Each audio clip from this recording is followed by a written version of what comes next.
When I was overviewing what I had in mind to talk about, I realized that I can't really make my talks into three separate, distinguished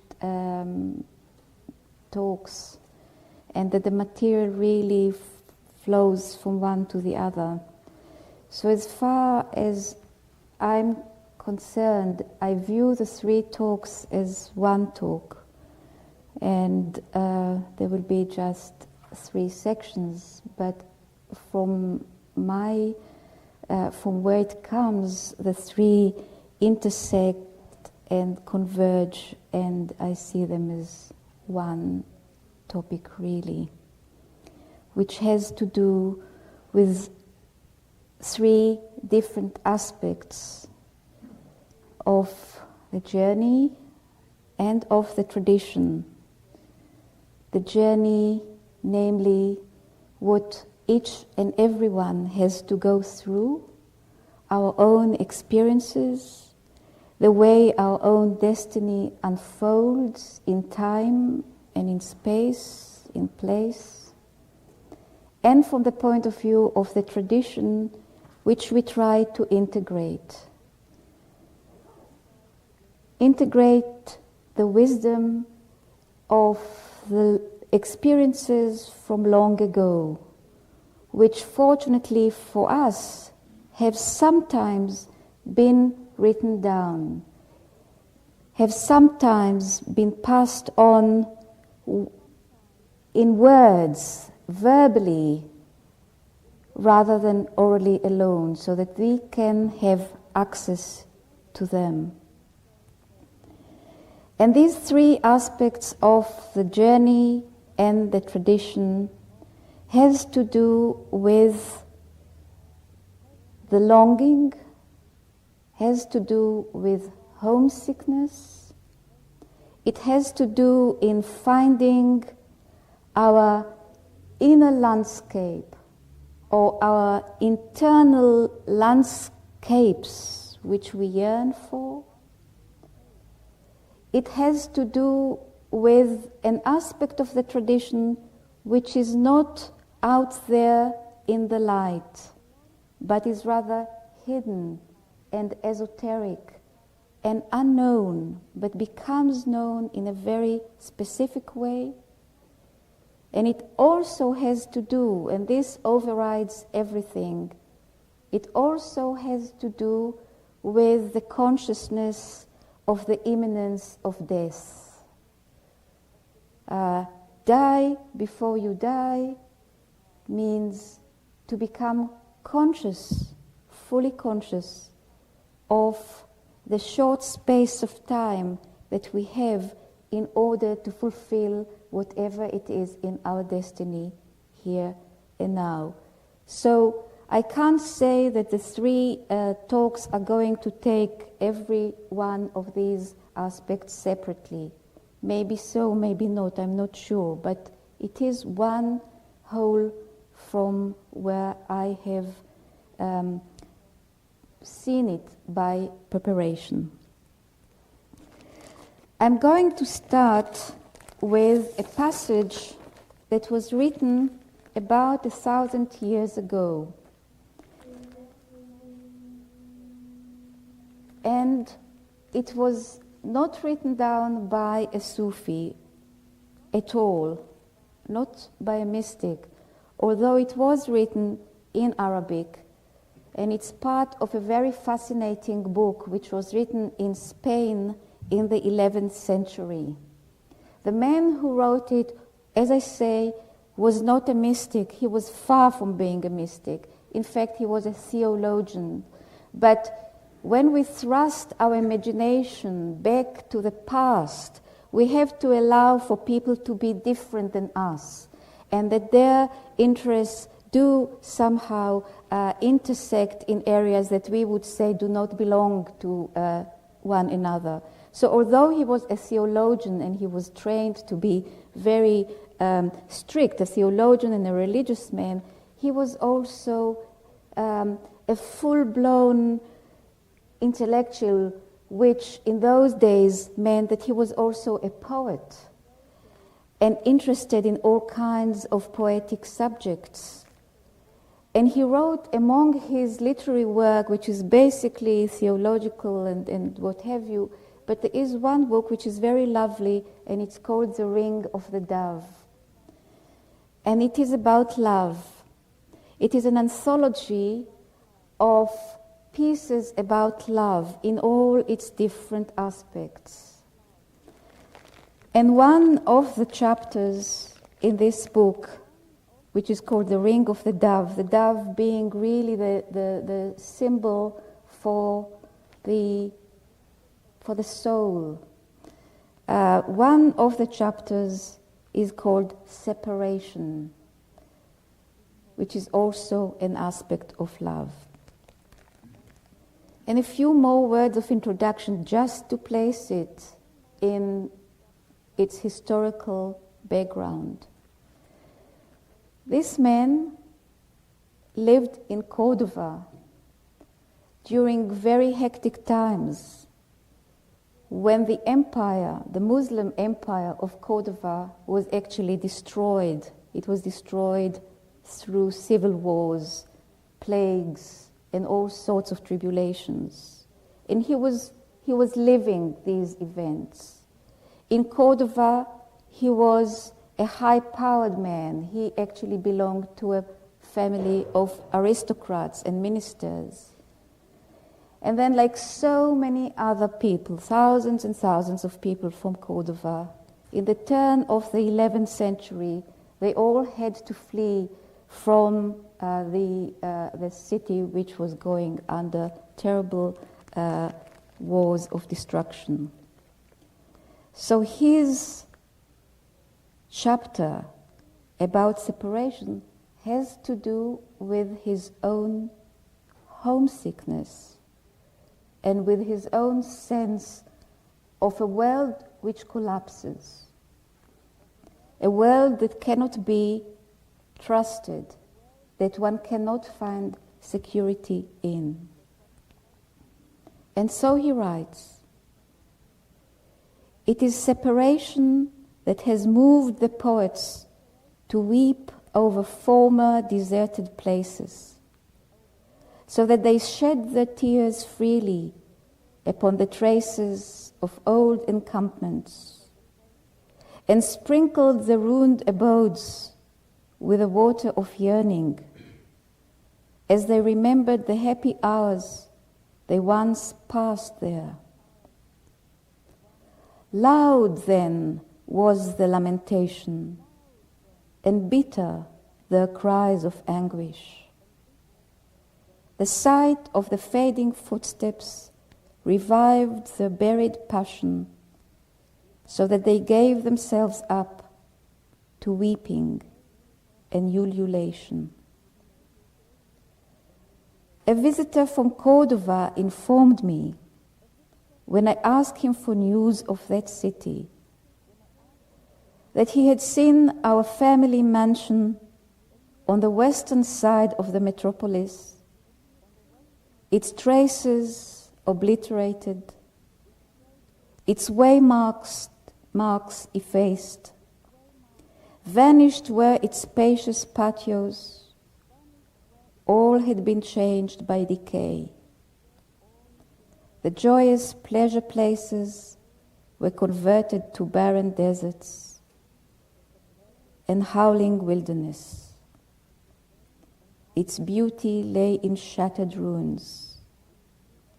Where peace once reigned, fearful chasms yawned. Wolves resorted there. Ghosts frolicked. Demons sported. Wild beasts now lurked where men like lions, abounding in wealth and every luxury, once paid court to statuesque maidens, who were all now scattered and dispersed to the four corners of the earth.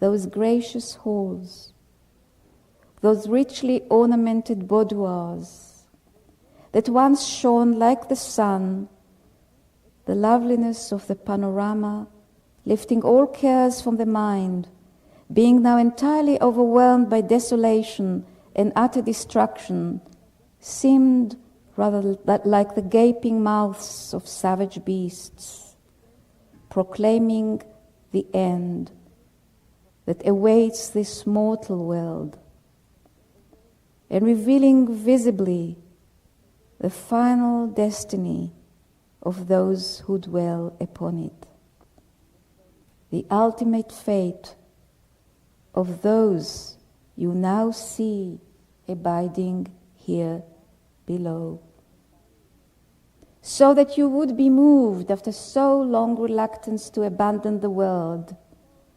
henceforth eagerly to renounce it.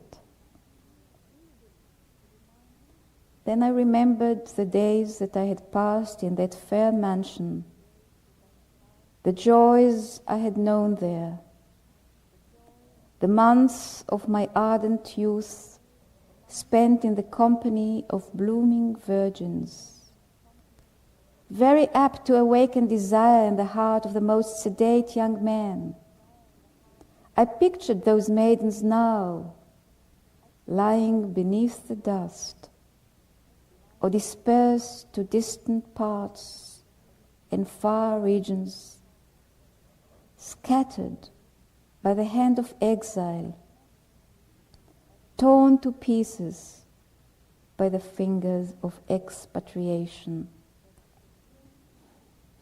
I saw in my mind's eye the ruin of that noble house, which I had once known so beautiful and thriving, and in the shadow of whose well-ordered establishment I had passed my childhood.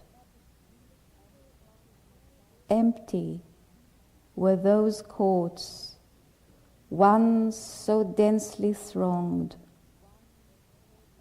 I seemed to hear the voices of owls hooting and screeching over those passages, in whose midst I grew to manly estate. The night followed day with the self-same bustle, the self-same coming and going of countless feet. But now it is forever hushed and desolate. These sad reflections filled my eyes with tears and my heart with anguish. My soul was shattered as if by a jagged rock, and the misery in my mind grew ever greater.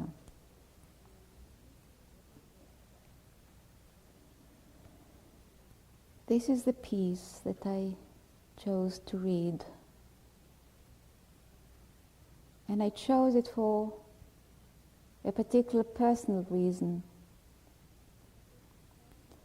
Because I had an experience in Spain, which somehow, when I later read this passage, meant to me that I too was in exile, which I too once had a home, but this home has gone.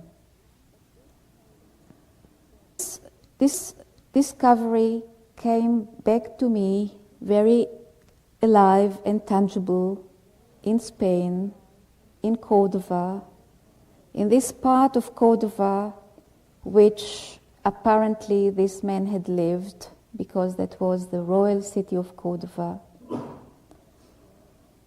And it was very overwhelming, because for the first time ever in this place I had an experience of a relationship to a landscape, a relationship to a place. Now, until that time, I was sort of free from having such a relationship. I was sort of free not to be attached to a place. And I say sort of free because that's how I felt, that I don't need to feel homesick when I'm away from the so-called earthly home, whatever or wherever it is. But here I was, watching the desolate remains of this glory that once was the empire of the Muslims in Spain.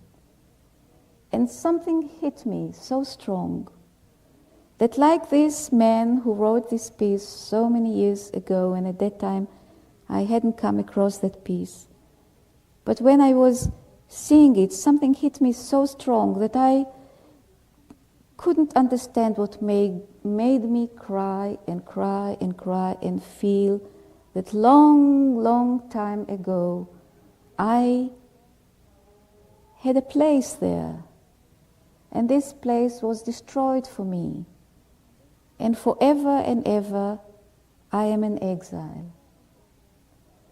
Now, it was strange because it was the first time I went to Spain, and I didn't consciously think that there has been any connection other than a peripheral connection of some sort of interest.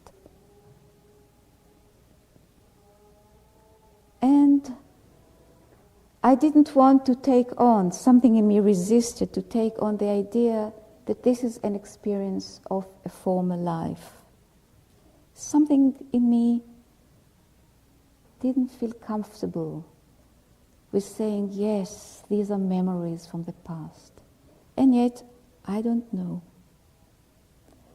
But since then, something else has happened, which made me personally realize that our yearning to go home, the yearning of the soul to go back to that abode in which it came into being, to that hold which took it within itself so many lifetimes ago, that this homesickness, this yearning, comes to us, or at least to me, through concrete images, through images of here and now.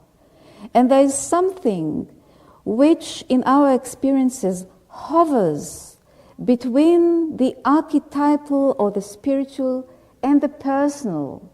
And this is something that Ibn Arabi talks so much about when he talks about a place which he calls the barzakh, the isthmus, the meeting of the two worlds.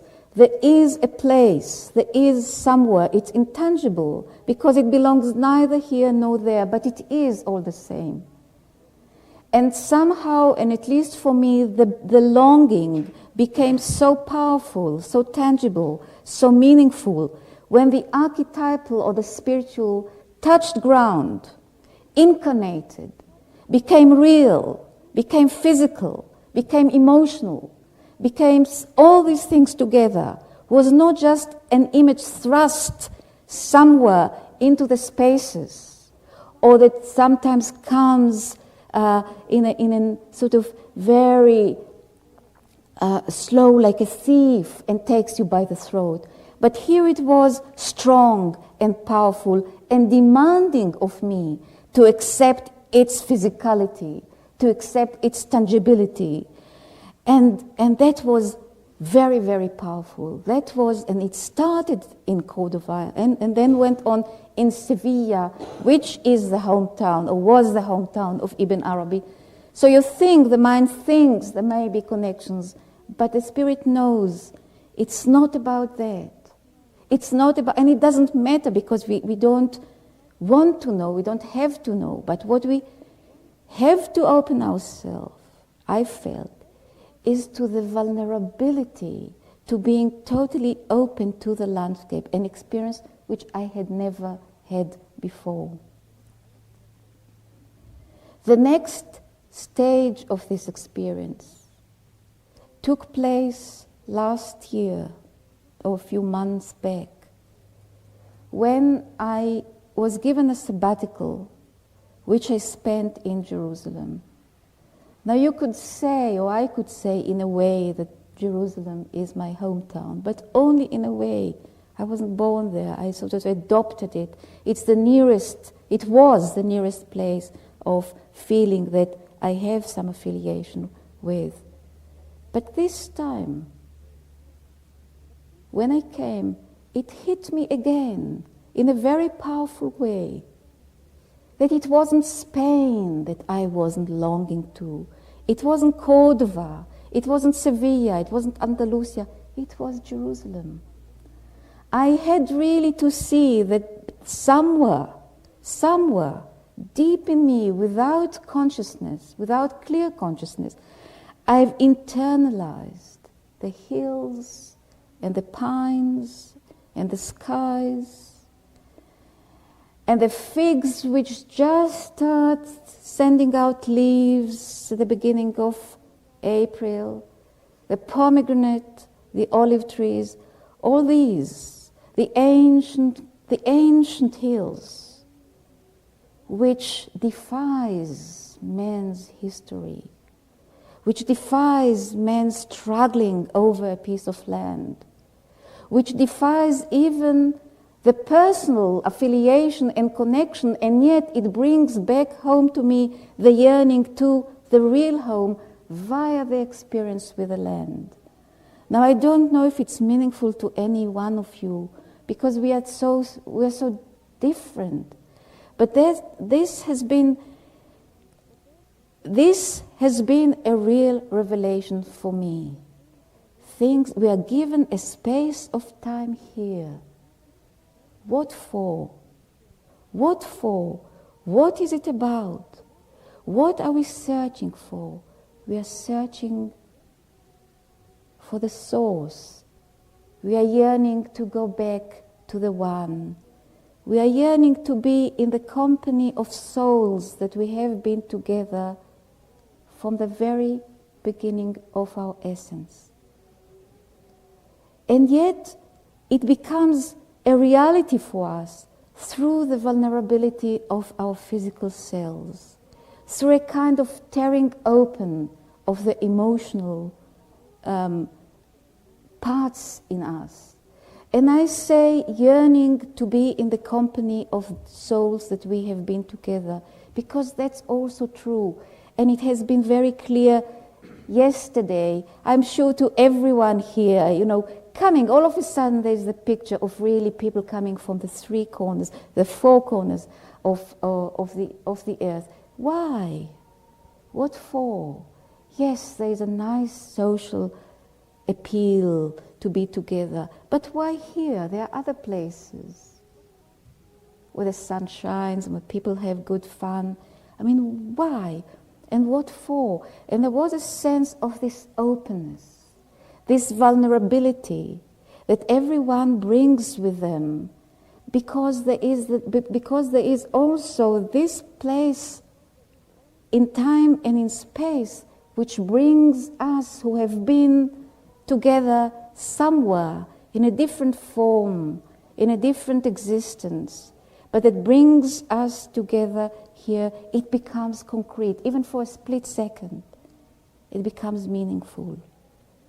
We give ourselves to the experience. And this giving is so important, because so many times we try to block our pain with our mind. We try to give explanation. Even that explanation, oh, you have lived in Cordova, you've been part of this place lifetimes ago. Even this is the mind trying to make an explanation. At least for me, it wasn't good enough. It wasn't good enough at all. So that bringing together, that thing that is our mystical path, because it is here, it is now, it is so much here and now that it's ever-changing. It cannot be the same. We cannot even talk of any sort of autobiography or something which consecutively follows one step after the other. And yet it is here. It incarnates. So that's where that's where my reflections when preparing the talks have been hovering around. That there is a connection between homesickness, the landscape that we have internalized somewhere, somehow, and the journey home. That these three things intersect in our lives. And yes, we only get an experience in order to give up something. Once we had an experience, we must move on. If we don't move on, if we stay stuck with the experience, if we stay stuck with the emotional output, it is lost. It fades. Like anything in nature, if it stops growing, it withers. So I have been very, very conscious that once we experience, which is fundamental, we have to let it go. Otherwise we don't move on. So I don't want to hang on too much about that. And I want to move on into something else. It's all interconnected.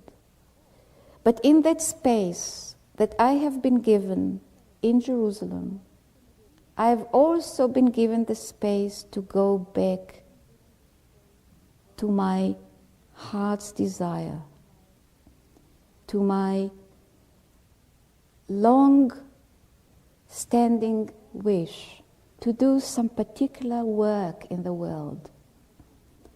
And this particular desire of mine, which I had to postpone for many, many years because of what seemed to be outer circumstances, but perhaps they were not just outer circumstances, perhaps there were some sort of preparation, I don't know.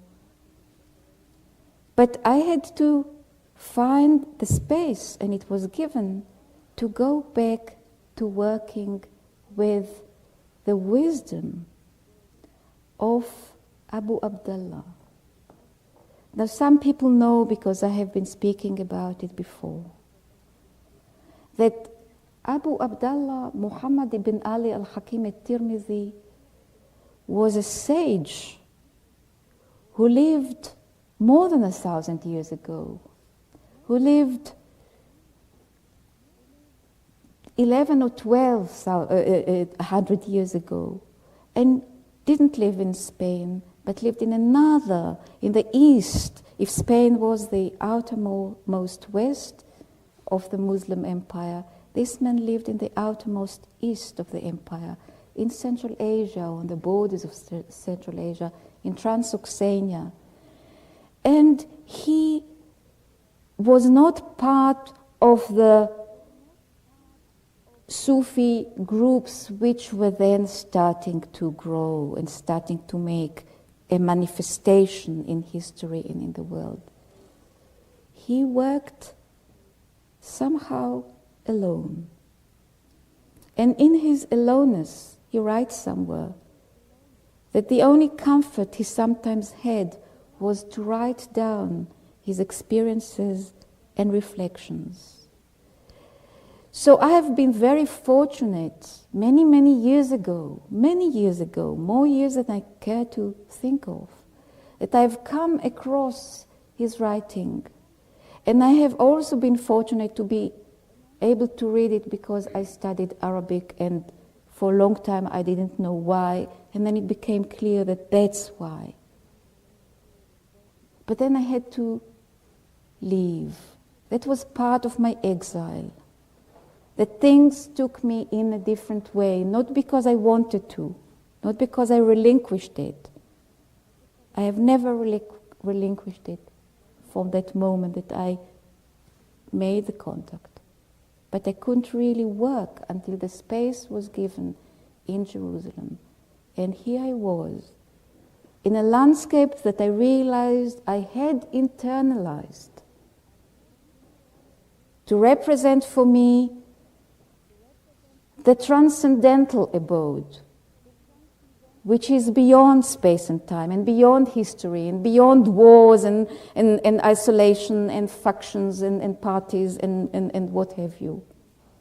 In this space of time, so restless, so hysterical, to find the space in me just to plunge into these texts again.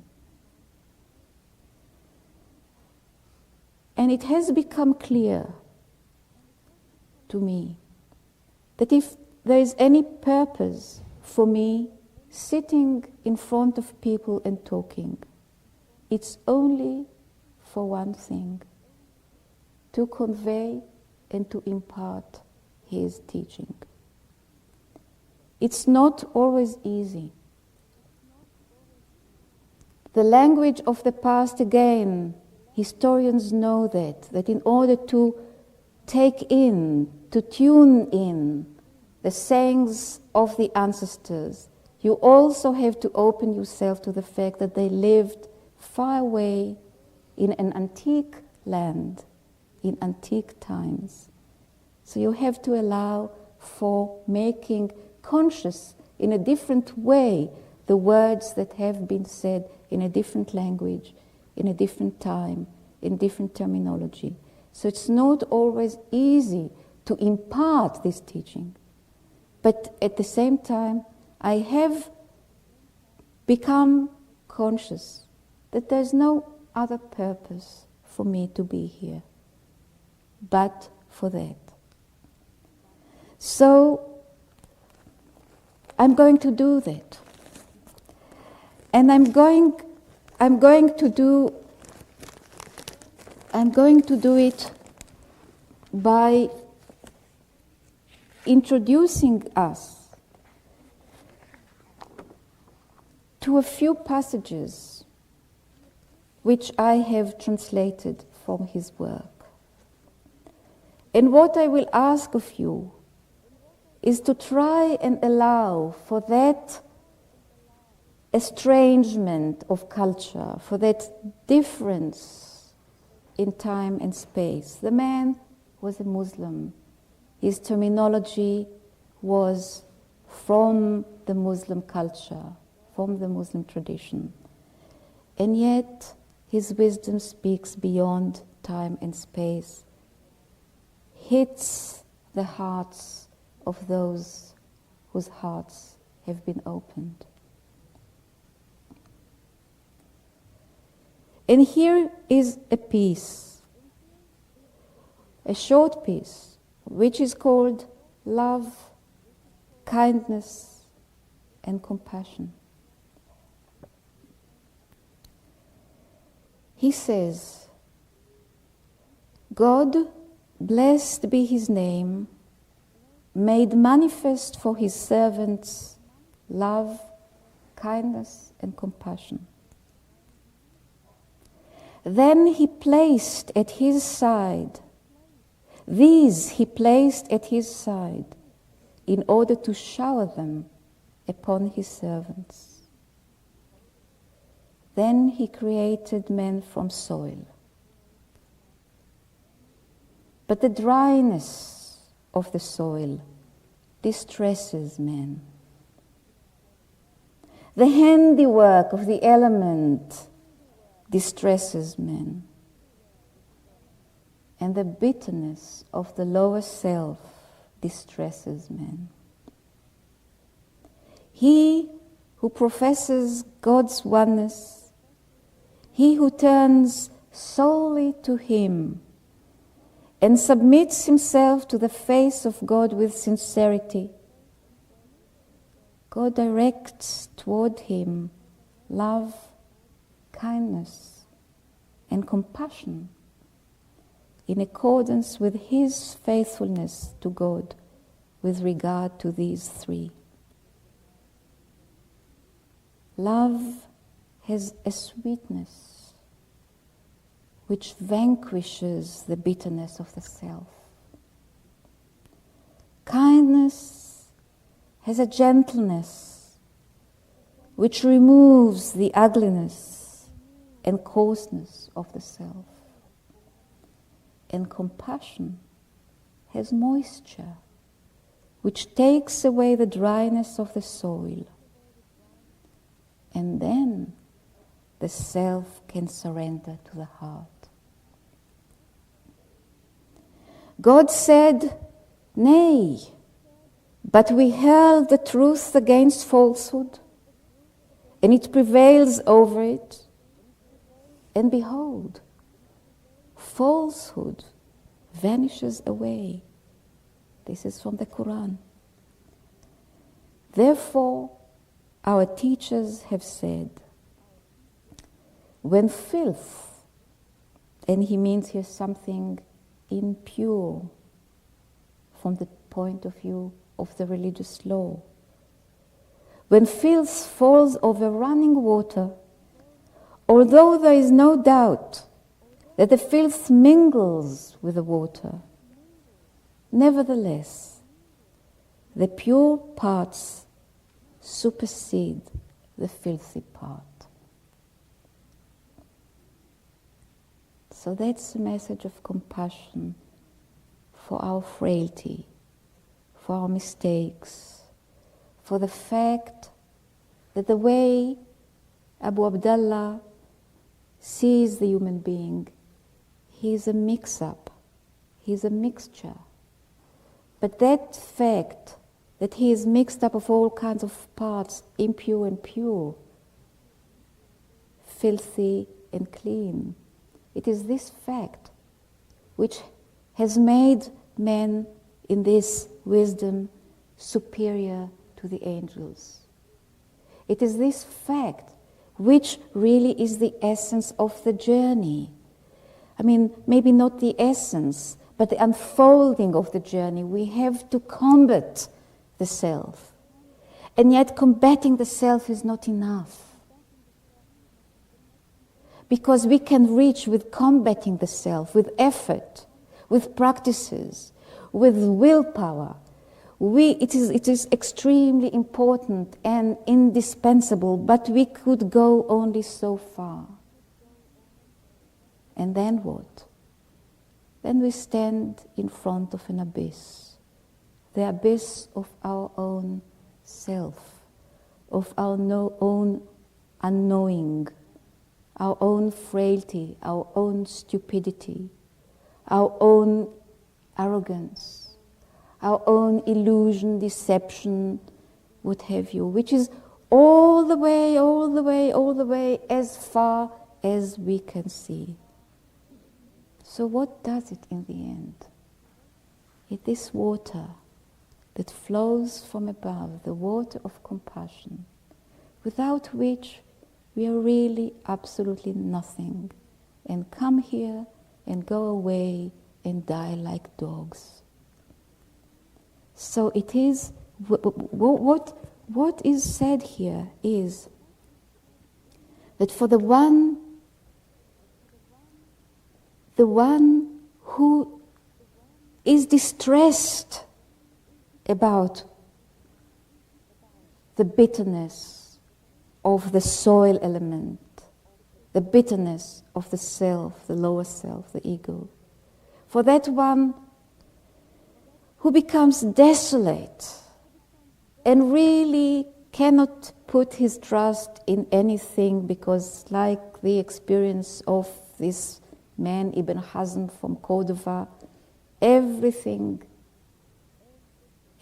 passes. The beautiful palaces, the leisure, the gardens, the relationships, everything in a minute can be destroyed forever.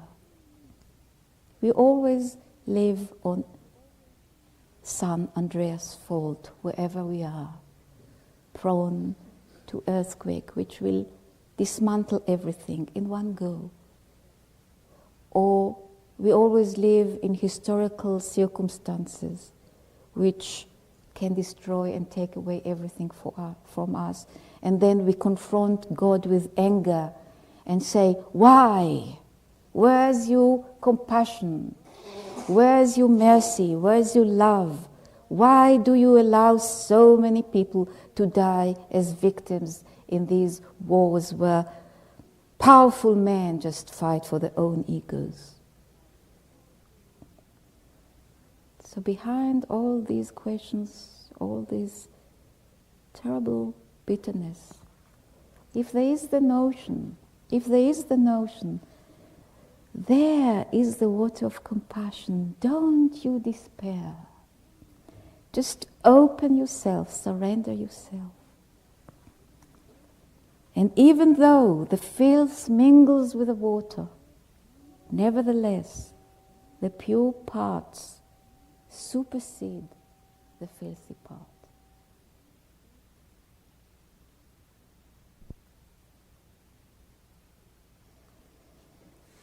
The other passage that I read has to do with a question that sometimes haunts us.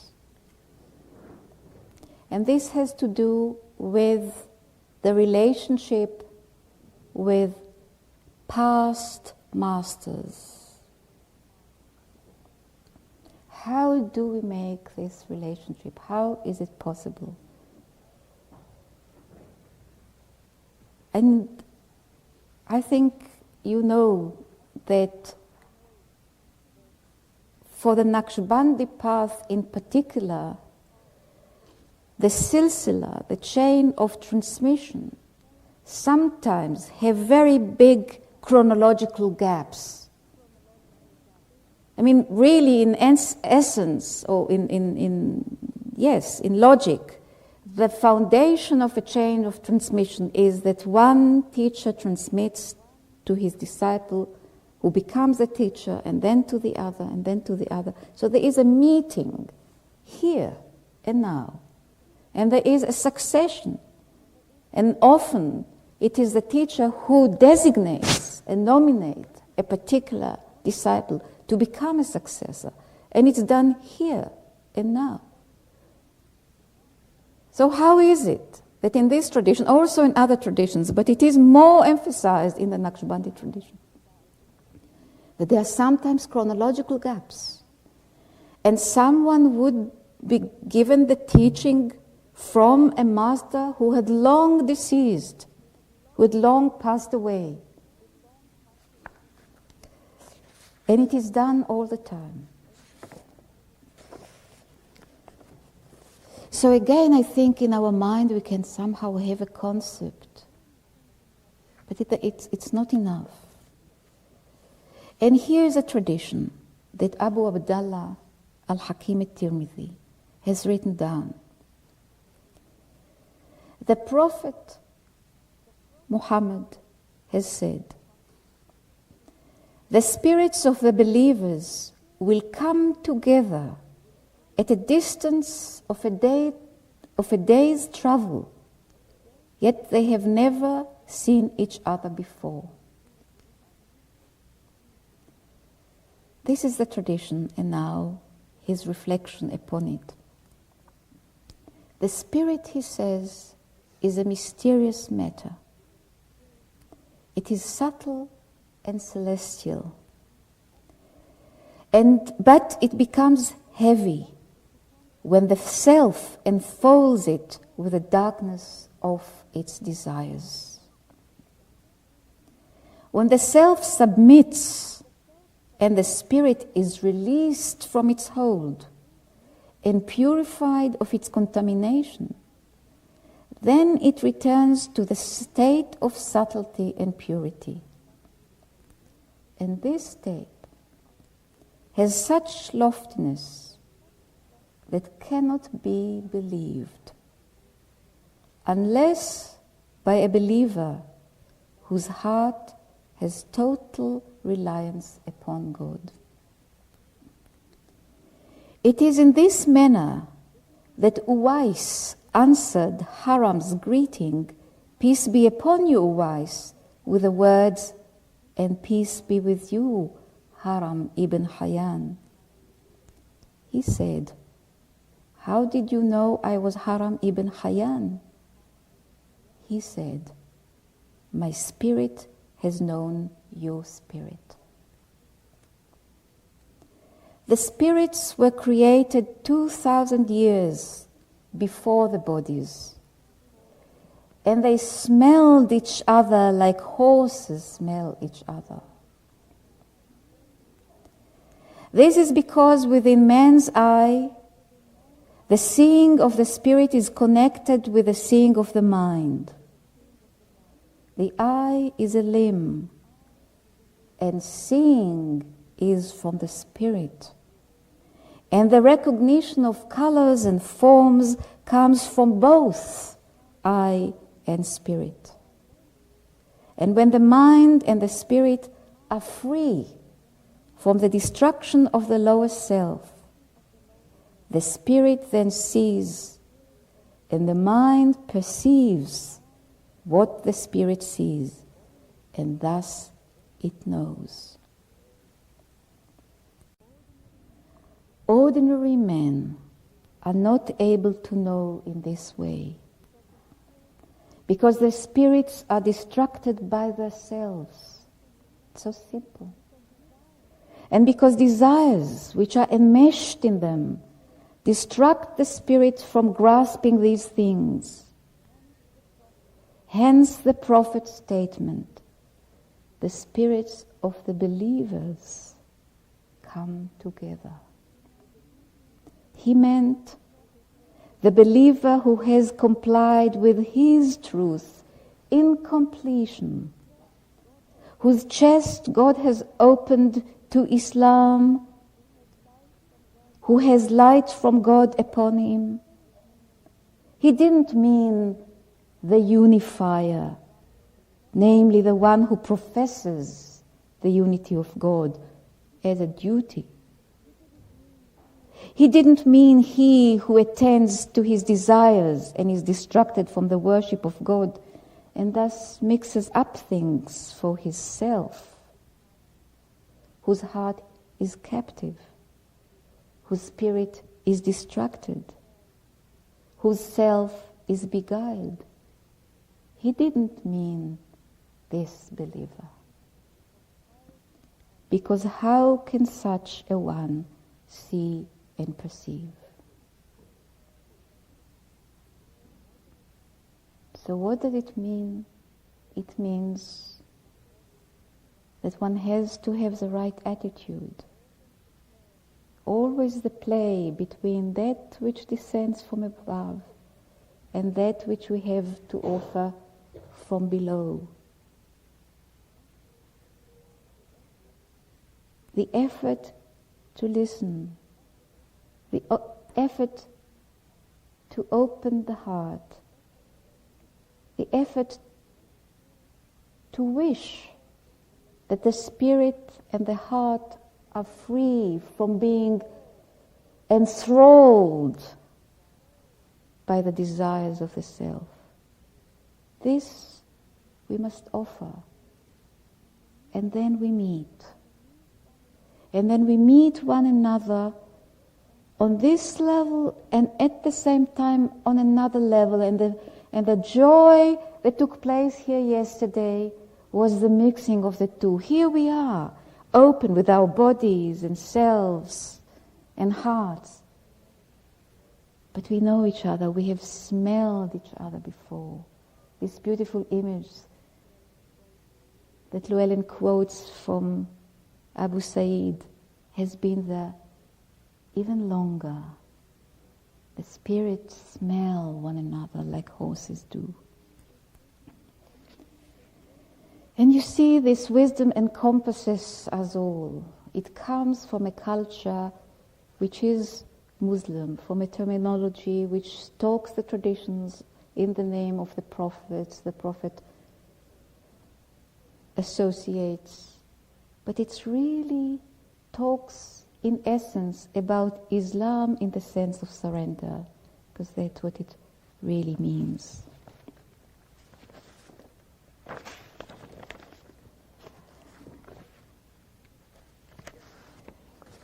There are other passages which I'm going to leave for tomorrow.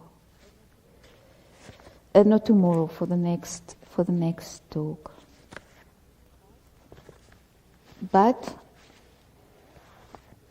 I'd like to end this talk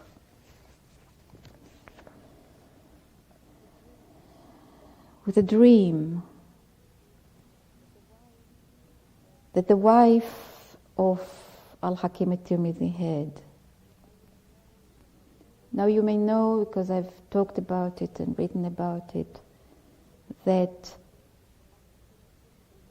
Al-Hakim al-Tirmidhi had a very unusual relationship with his wife. I don't know if there are many records or any records of a relationship of a man and his wife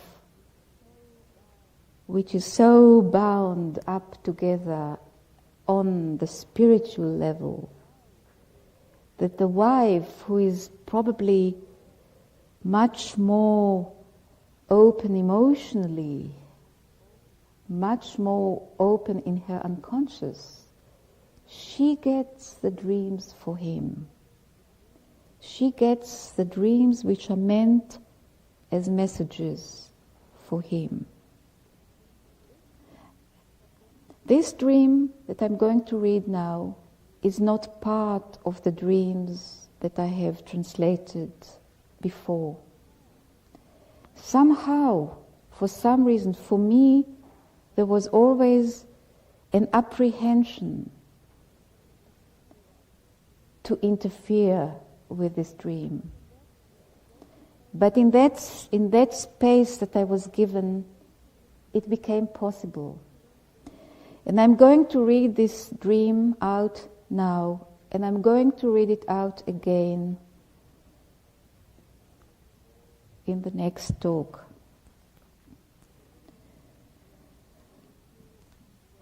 And a few words of introduction, again, that have to do with a historical setup. The man and his wife, they live in a town which is on the shores of a big river, the Amu Darya River. It is the passageway to Central Asia and the territories of Afghanistan, Hindu Kush, Mongolia, and so on and so forth. The time is the 9th century. It's a rather early period in the formation of different schools of thought in Islam, and also of different communities in Islam.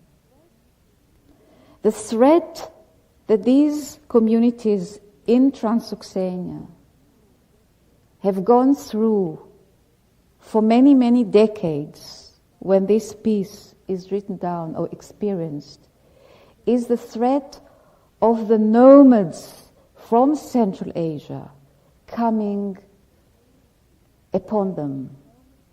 These nomads from Central Asia were the Turks. So when you hear the word Turk here, remember that it's not the Turks of the country that we know of today as Turkey, but it's really those nomad tribes that come from the vast expanse of, what do you call it, not savanna, but the steppes of Central Asia, and really for decades, if not for centuries, they have been threatening the people, the communities. So that's just so that you know what the dream really comes from. One more word of introduction. The dream was dreamed by the wife. She tells her dream to her husband, and her husband writes the dream down. In the way he writes the dream down, there are all kinds of levels of transmission. What she directly tells him, the way that he says to the reader, she told me, and things like that. So be aware of it. And I have left quite a lot of the coarseness and directness of the story. So now the dream. Then my wife dreamed that she was standing by the Sakiba road. She said, I was looking toward the cemetery, far ahead. My eyes wandered far until I could see, as it were, the environment of Dawoodabad, one of the cities in the distance.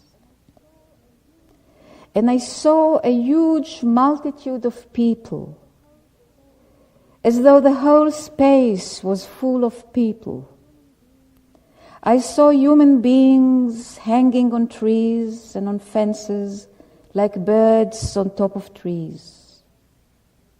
I said, what is this?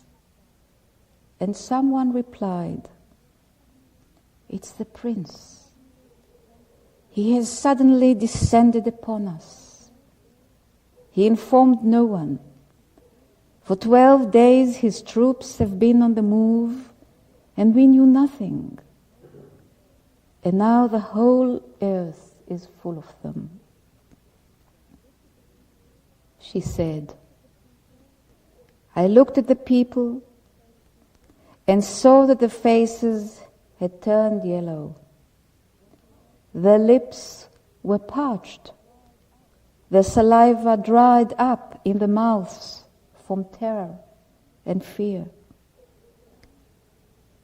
She said, then I saw you, as if you were entering the place where I was. You took your clothes off, and you asked for water, and you approached a brass basin which I saw had water in it. Then you washed and put on a loincloth, and over it you put your outer dress, and you put on your sandals. She said, I asked you, what are you doing? And you said, don't you see this wondrous thing? What is it that the prince wants? She said, then I saw that all the people silenced down, dumb-stricken by terror, as though they did not recognize one another, as though from terror they became strangers to one another. And I saw you, calm and confident, without fear. And you said to me, don't you see this wondrous thing? The prince wants 40 people, of all the denizens of the earth, to talk to. I said to you, won't you go? And you said, praise be to God. The whole world is looking upon me. They are saying, if only Muhammad ibn Ali helps us. If not, we are lost. He is gathering from all the people of the earth those 40 men. If I am not amongst them to complete the 40, these people will perish. But what will make me known to the prince? And when will he know me? It is meant that I myself should complete the 40, because the 40 is not complete. And the rumor is that the prince has descended with his Turkish troops upon these people. She said, then you put on a white wrap and a white headgear and sandals and went off. She said, and in my dream I imagined that you, when you came to the prince, you saw the people retreating alongside the Turks, and the Turks were not striking them, and the terror which I had seen on the faces subsided. I said, and I was still standing at the head of the road, are any of those 40 amongst you? And the man answered, thanks to these 40, we were saved. And another man said, we were saved thanks to Muhammad ibn Ali.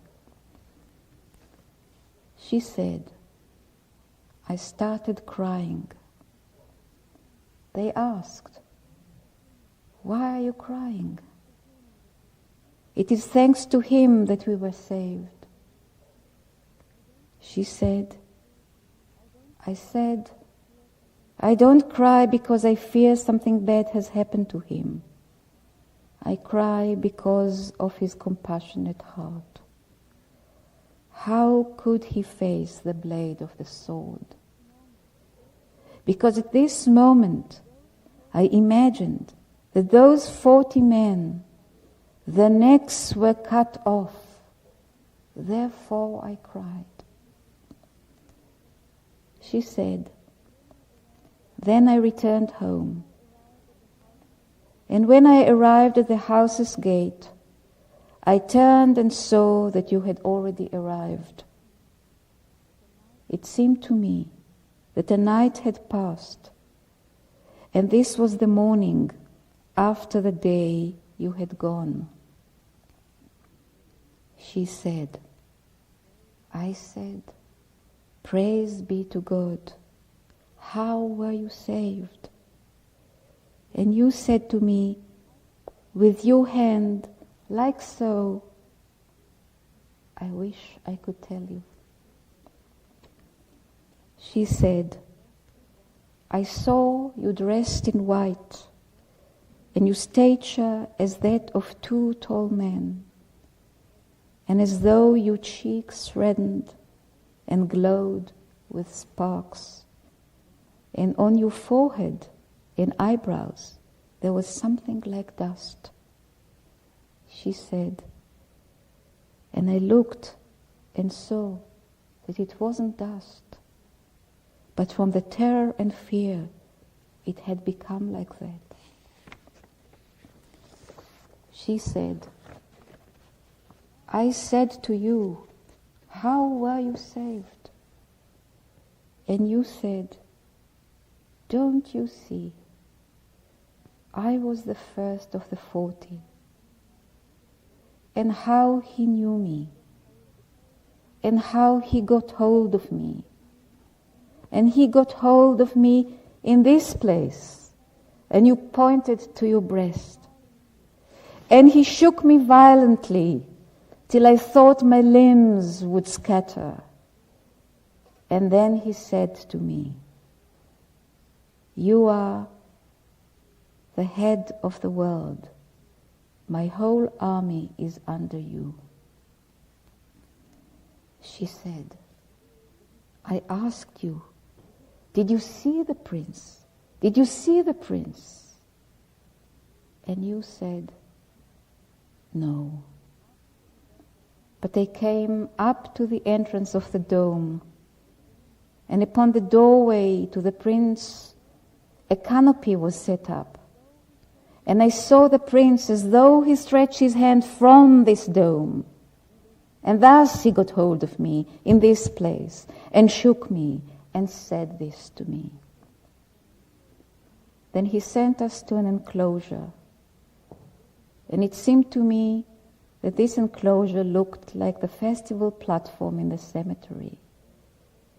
And he said to his soldiers, take these 40 into that enclosure and lock them there standing up.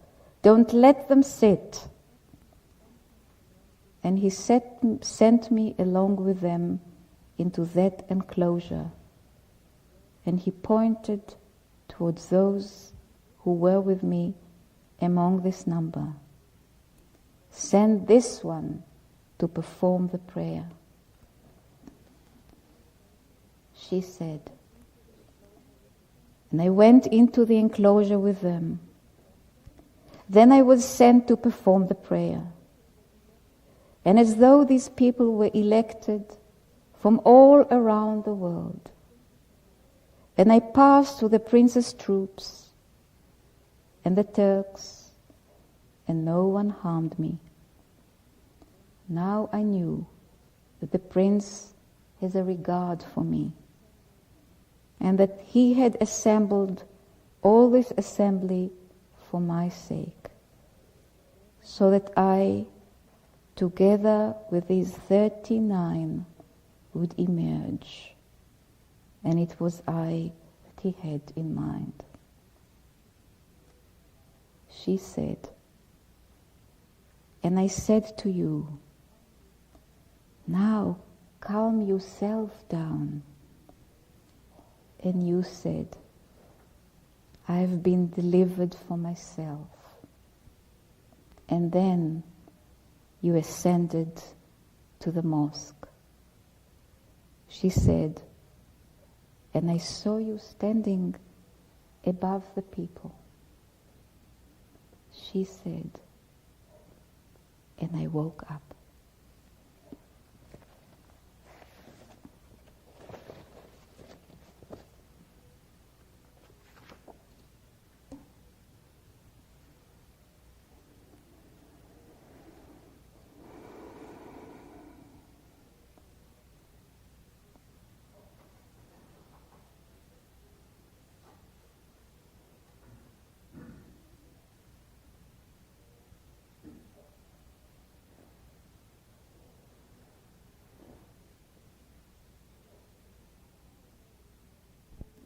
The higher level always knows the lower level, but the lower level doesn't always know the higher level.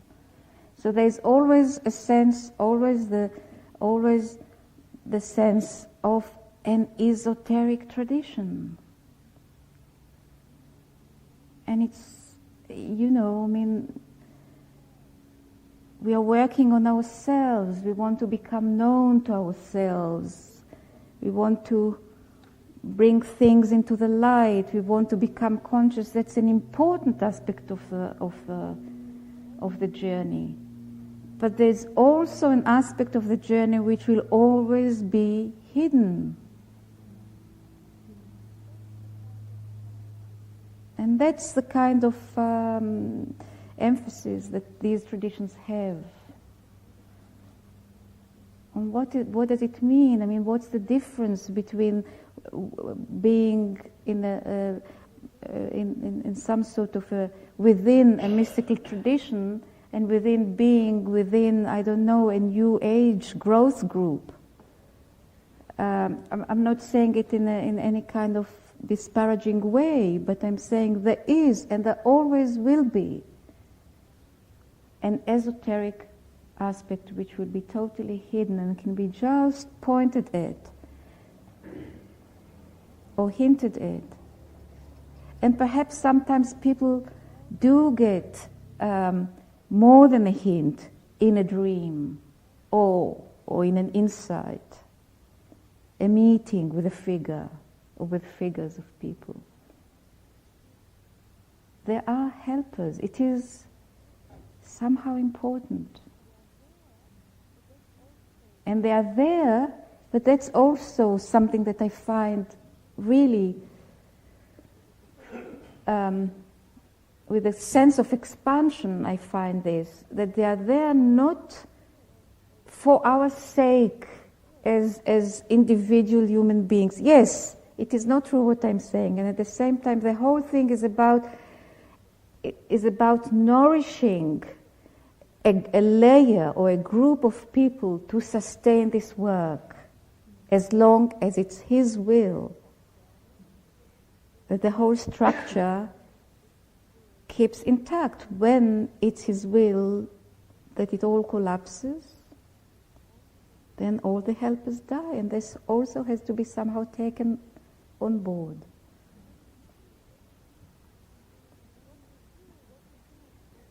So what we do when we say the mantra, dhikr, when we work on ourselves, when we are in tune with what's going on around us, it's not for our own self alone.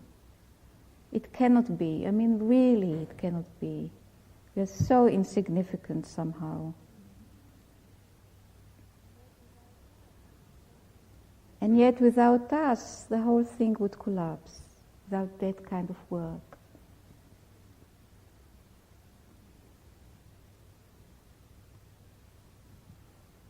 I'd like to ask a question about the help. The help.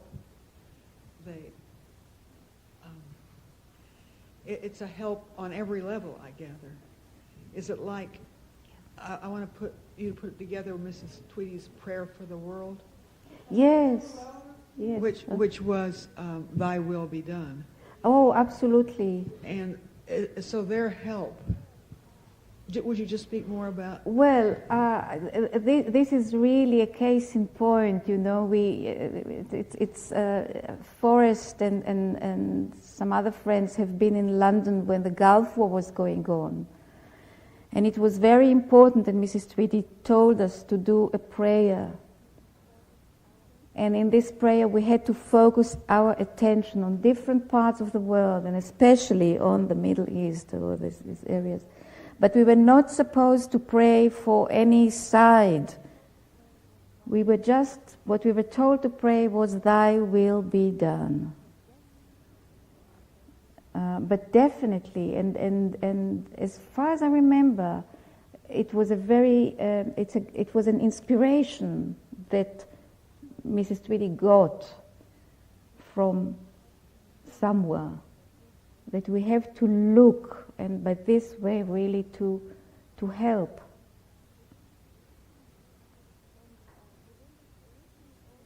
And within this tradition is also the tradition that says every place in the world has to be looked upon by these pillars who were sent to the four corners of the earth, and their helpers. And a place where they do not look at is going to have trouble. So yes, that was a very interesting practice, or a very interesting hour. I still have a question about the help. How could it need help that God's will be done? I somehow don't see a problem there.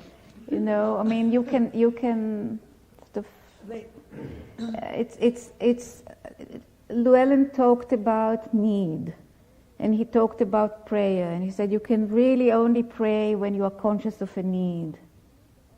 And if things are at a very delicate point of balance, there's definitely a need. But you may not be utterly and absolutely clear and conscious what this need is in the cosmic scheme of things. So in the cosmic scheme of things, who is to say, help the Americans or help the Iraqis or whatever, you know? You don't interfere with the scheme. But of course, if it's a personal need and you have reached rock bottom, yes, then it's also about our petty lives and our needs in this flimsy life.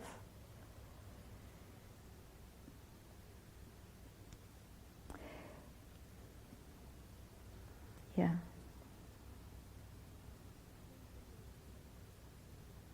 I don't think there is a problem.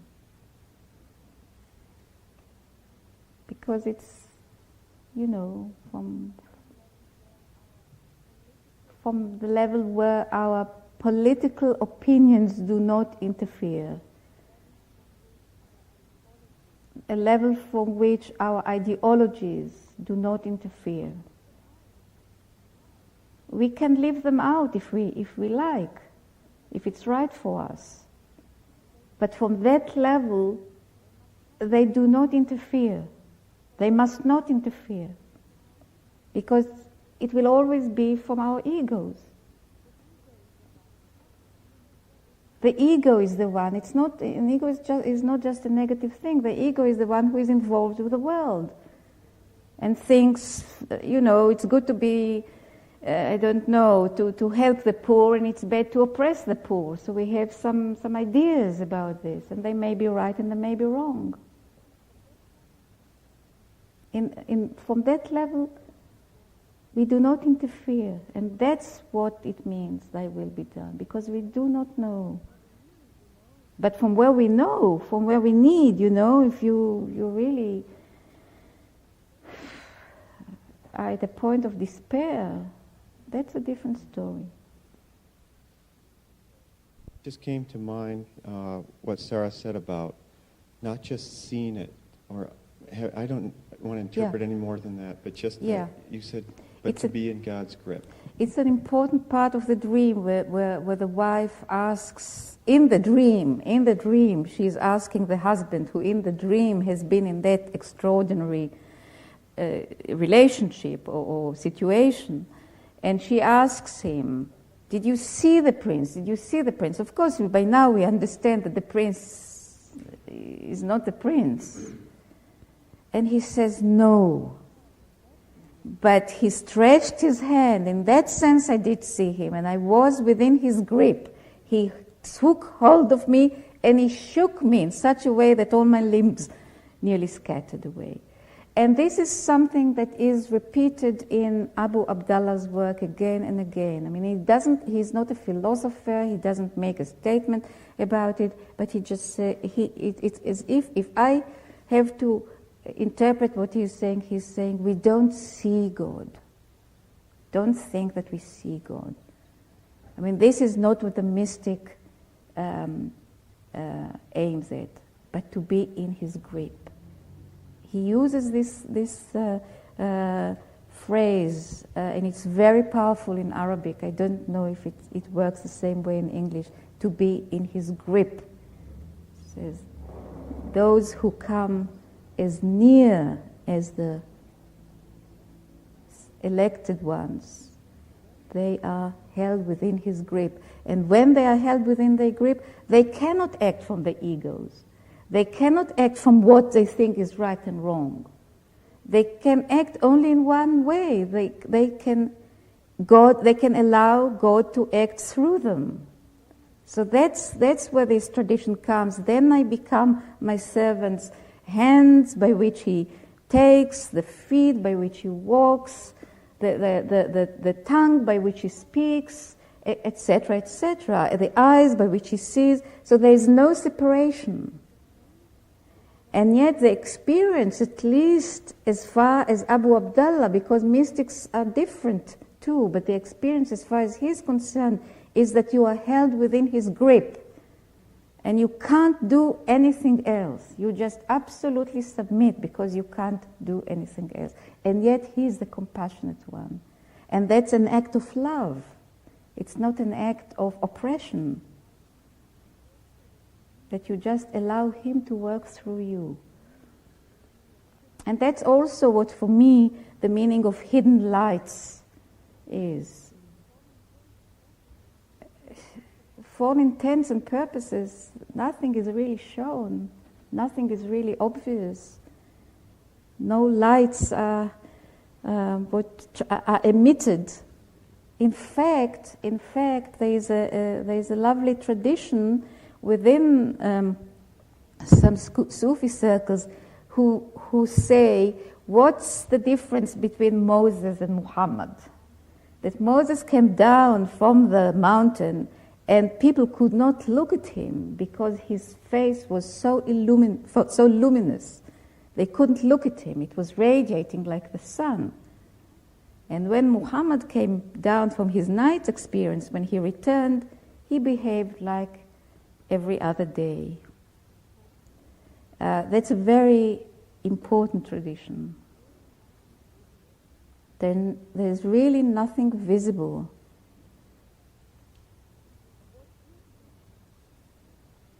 And what is visible, And I think these traditions do repeat it again and again. What is visible is the ethical quality. I don't know if it's the right expression. It's the heart quality, it's the feeling quality. These people do not exceed other people by praying more, by fasting more, by doing good things more than any. They're not do-gooders, good doers. Yes, they're not. I mean, and it's very, very much emphasized. They're not do-gooders. But their heart, they have this integrity of heart and soul and self, and they wish well for everybody else. I mean, so in that respect, you can characterize them. But there are many people like that. So they are selfless. And why are they selfless? Because they are in the grip. They're within his grip. They cannot be any other way. I think Mrs. Tweedy emphasized it so many times that a stage comes when a man really wants to cheat or wants to, take on the sly or do something, but it just can't.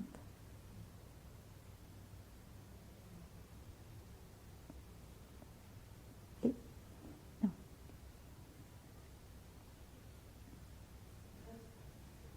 Yes, Adnan. Perhaps the microphone can be passed on to you.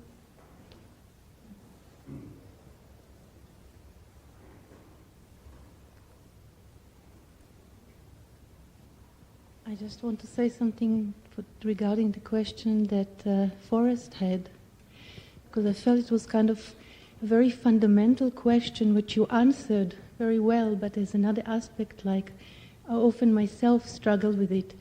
Why to pray if thy will be done anyway? But it relates so much as well as you answered, but the aspect that when we do, we are in the grip, because then we are participant in another way. Yes. And I think this is the other consciousness, I think, that is required. Consciousness without consciousness. Consciousness that it has another... And yeah, yes, that's all what I... But I also feel that submission or surrender has many faces, has many... We go through many states and many stations. And there are stations where we cannot say, thy will be done. And we have to be true to that too. There are stations where it feels hypocritical or self-righteous to say, thy will be done. Like you yourself were saying, sometimes we are angry. Or sometimes it has to be a personal need, but a devastating need, without which we cannot progress, we are blocked. So there are different nuances, and in the situation that Forrest mentioned, we were told to pray. It wasn't for ourselves. We were participants, as you say. We were participant in some kind of need of a energy of a particular kind to work in the world. But without interfering, maybe the time has come, maybe the hour has come, maybe it's his will to kill them all. Because also something that Mrs. Tweedy has said many times, if God wants to destroy something, it will give it in the right hand. And these right hands will appear to us to be wrong. It's terrible because, we are people, all of us, who wish well and have concepts of wishing well for ourselves, for our friends, for our families, for the whole world. And sometimes this is...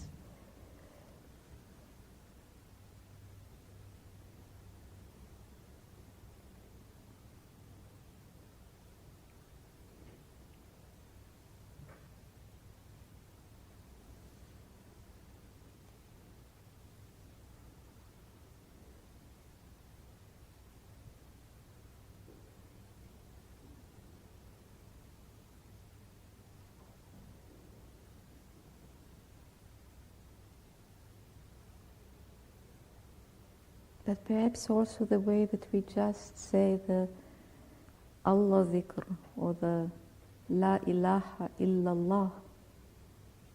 Perhaps this too is the ultimate prayer, which is another way of saying, Thy will be done.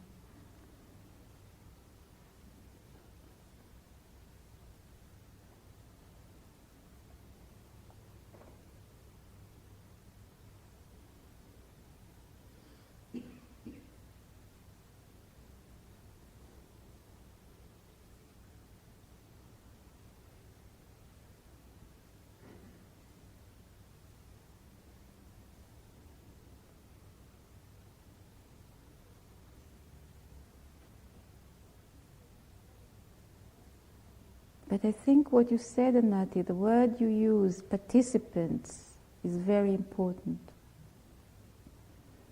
And that also brings in a perspective of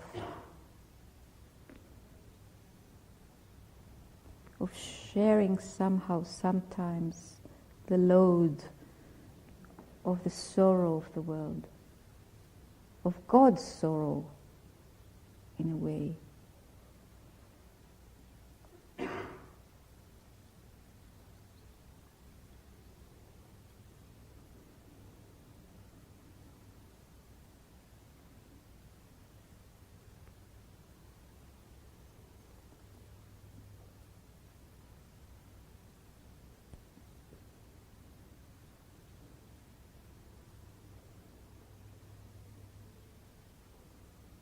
I also feel that we participate constantly. I mean, for some religious group, there is this notion of ahimsa, and they would be very careful where they walk. You know, what's this group which they walk with the Jains, and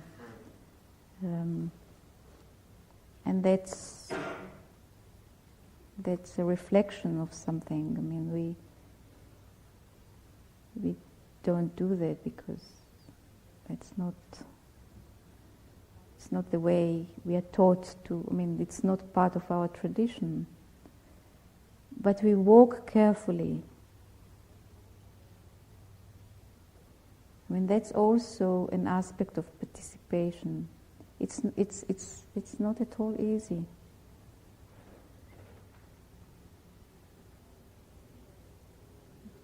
But we do try to walk carefully. I mean, it would be ridiculous to say that we walk so that we won't kill any ant or insect or vermin or whatever. But to participate means to walk carefully.